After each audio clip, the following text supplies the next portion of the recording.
All right, let's move on to this now. And government in the Free State is set to hold a media briefing around lunchtime about this disaster, the fire disaster, to unpack the extent of the damage. Let's get an update now from eNCA's Govan Whittles, who joins me now from outside Boshoff in the Free State there. And Govan, the images that are coming out of there are utterly shocking. I mean, the extent of the burn in as far as the grassland is concerned, absolutely shocking. Now there are calls for a state of emergency or state of disaster, at least, to be declared in the Free State. What are some of the farmers you've been interacting with telling you? Yeah, the devastation is extensive, Tulasizo, and it stretches for thousands of hectares, and it's one of the biggest operations that's been undertaken by the Free State Umbrella Fire Protection Association, which is coordinating the response to this burn, essentially. And it's important to point out that there aren't any active fires at the moment. They have contained the blaze, but the point is now to make sure that they kill any embers which may threaten to flare up again and move the fire further. But at this point, the fire is not expanding. Nevertheless, there's millions of rands in damage that's been caused. There are hundreds, if not thousands, of livestock which now require feed and had to be moved to neighboring farms or closer to some of the towns to ensure that they don't get burnt. On the way here, we may have seen a few sheep with some burn marks, that indicating that the livestock are fleeing from the flames as well. But let me speak now to Johan Breitenbach. He is from the Free State Umbrella Fire Protection Association, to get a sense of the extent of the damage, but also what's being done. Johan, thank you for your time. So what could you tell us about the size of this blaze and the damage that is done? Okay, well, it's difficult to be able to quantify exactly what the surface area is that has actually been burned. We're waiting to get updated satellite data available so that we can have an exact figure. But it is definitely thousands and thousands of hectares. It's well over 50,000 hectares just in the two combined burns within the Herzogsville and Boshoff area. What is added onto this as well is we still sit with fires in the Northern Cape.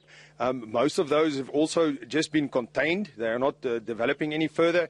And it will take us a few days to be able to assess exactly and map the fire and understand exactly what the scope and extent of it is, making the operation a little bit more difficult because we need quite a large amount of manpower to be able to start with mopping up operations and to go and identify hotspots and to deal with where we have got what's called creeping fires and low-level fires at this stage. Just take us through how the umbrella body had responded to the fire, and what kind of scenes did you encounter at the front lines where the burn was happening?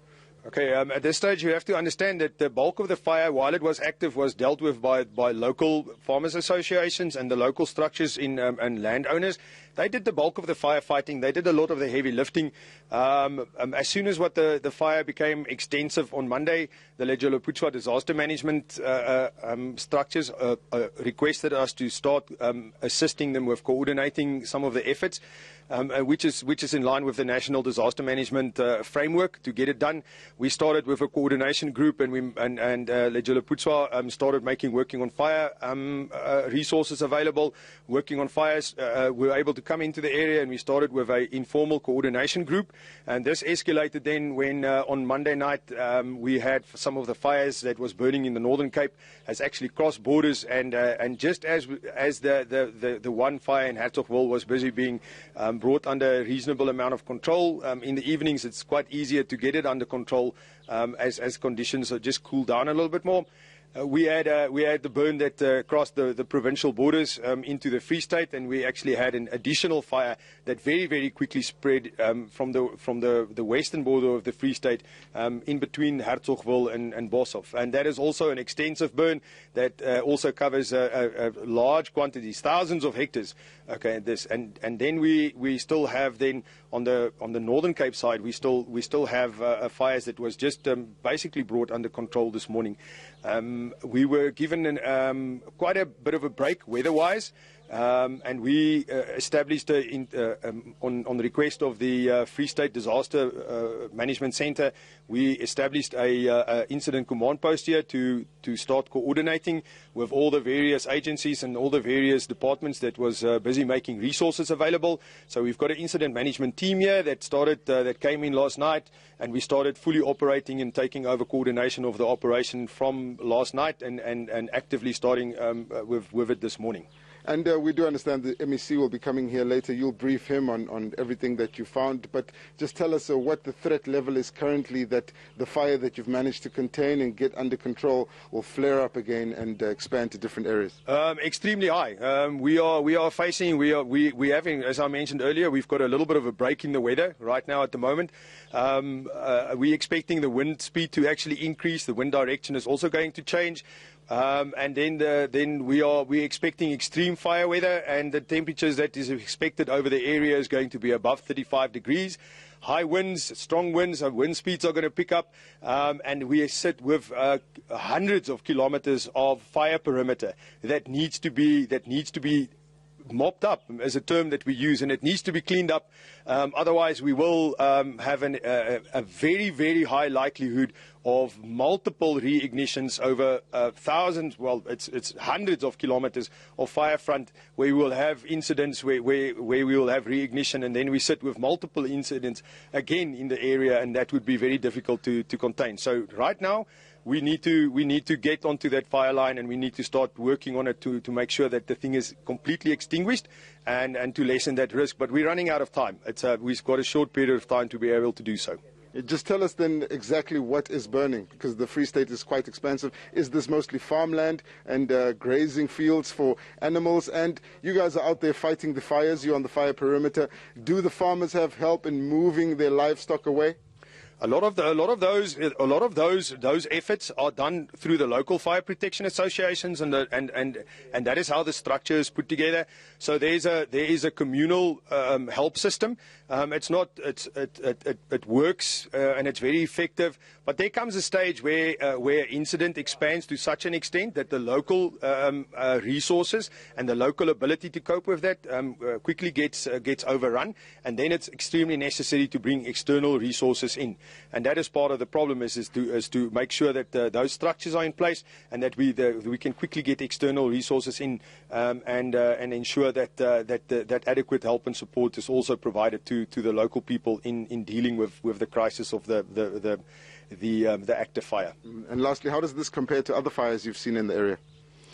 Well, look, it's fire season this time of the year. It is.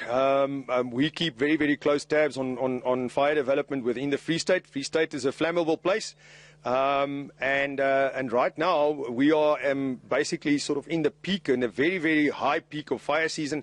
So the type of weather that we're having and the circumstances is normal for this year. That is our fire season. We are going towards the end of it. But this is the biggest fire in the Free State. I can tell you that categorically, in terms of not only in terms of impact, but also in terms of the actual surface area that has been impacted by this fire. This fire was severe, especially if you take into consideration that this particular area is regarded as a less of a high risk area in terms of veld fires. But from time to time we do have serious fires that come through here, and then they burn very, very quickly. And just to answer, mostly what has been impacted has been there's various landowners and land users that's been impacted. Yes, there has been. It's a lot of livestock. There's a lot of game farms. A lot of game losses have actually taken place.